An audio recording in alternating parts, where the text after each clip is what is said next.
Welcome back to Pokémon Sterling Silver Hardcore Nuzlocke Challenge, my friends. Riley time, and I was thinking for a long time. Yeah, this fight is not riskless. We can have our first dead, and it could be a really important Pokémon. So let's see. So we have Yanmega. Yanmega 63 pre-damaged. We don't need a speed boost. Pretty nice. And yeah, we have Meganium 67. The level is really important. We have Weavile, and Weavile can learn Strength. I didn't even knew that. That made some stuff in this fight at least easier. I was thinking about Brick Break, and I knew about Brick Break, also about Dig, but I was not sure about Strength, and that is just straight up 10 base power more compared to Brick Break. We have Weezing with Citrus Berry, we have Foray with Citrus Berry, and we have Gyarados. My Gyarados is just like, yeah, Whirlpool, Surf, and XP Share, and 1 Pivot. I didn't remove any important moves. Surf basically for Fly. So what that means for us is that we just need to teach that back. And Whirlpool, yeah, we need that just to basically get here. And yeah, I will also talk about Slowking, because we don't have Slowking in the team. It just doesn't work, sadly. Okay. So we also had different openers here. We have a no-guard Pidgeot, but we have a really good chain kill here, and that's why we are just going for it. We will never miss the Hurricane here because of the Power Rain, and that means Hurricane will always hit, and the Spinzia is just gone. And now we will just make Mens. And yeah, I could go higher level, but we don't need. The only thing I need is actually outspeed this Mens. And because we have a really strong base speed and 31 speed IVs, we are, with this level, faster than Mens. And Draco Meteor will always kill this. It's an overkill. We don't need a damage item for that, basically. We only need a damage item for the Pinzia, otherwise I need to go higher level. And now, I am baiting all 3 moves from Absol. And that's on purpose. Because there is a chance that this Absol will even use Psycho Cut now. It's also a high crit move. And that means my Weavile just gets a free switch in. Either way, my Weavile is safe here. We are never dead to a crit, of course, like not even by fucking far. Wow. Yes, guys. Sometimes it works. Sometimes it works. We fake out. We are not showing a kill anymore. But obviously we are faster. And this fake out chip is important. And Strength will kill now. Okay. That is really important to bait out Lucario. Because Lucario is actually a threat. But the biggest threat is something else. But I have to bait Lucario before the other threat. So now this is random move, and that's always a bit hard.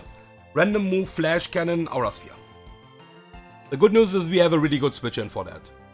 And that is Weezing. Even with fucking dog shit IVs, this Weezing is taking this moves really good. And even on a special defense drop, it will never bait Aura Sphere again. It will never bait Aura Sphere or Flash Cannon. So we just hard switch, and we have Citrus Berry as well. There's a Flash Cannon. It will do a decent amount of damage, but not enough. Yeah, okay. And now, we will always bait Psychic. We switch back to Weavile.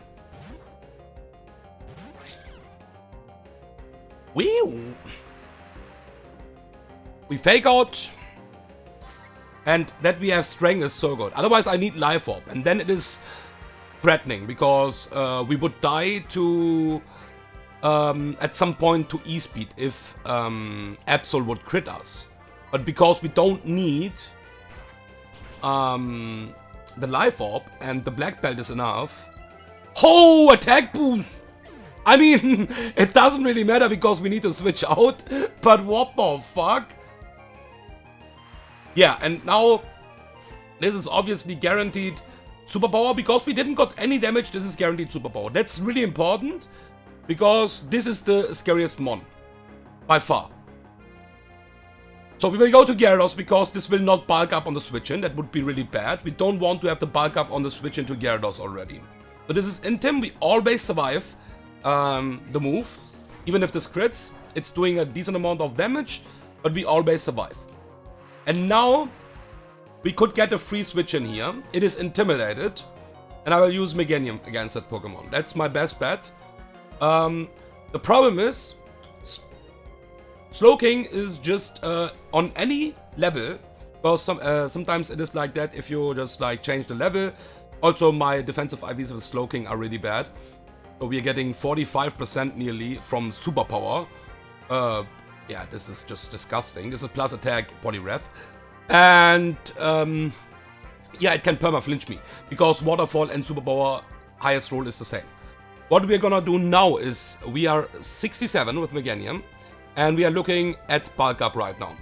Really likely, it can straight up attack me as well. And we are always dead to back crit. This bulk up is really good. Because it is on plus minus 0 because of the Intimidate. Okay. We will always Giga Drain. Now it is on plus 1. And that's the reason why we are on level 67. We are never dead to a crit after plus 1 bulk up if we are full life. We couldn't use anything like Psycho Boost or Frenzy Plant because Poliwrath can always attack us. And now we are safe. Even if this crits, this Ice Punch, this is Ice Punch guaranteed. We have the Aspia Berry, we are safe. That's why we need to be 67. You can see that. That was the damage non-crit, we would always survive that. So there was risk here. And if Meganium dies, I'm not resetting, but this would be really sad, okay? It would be really sad. Okay.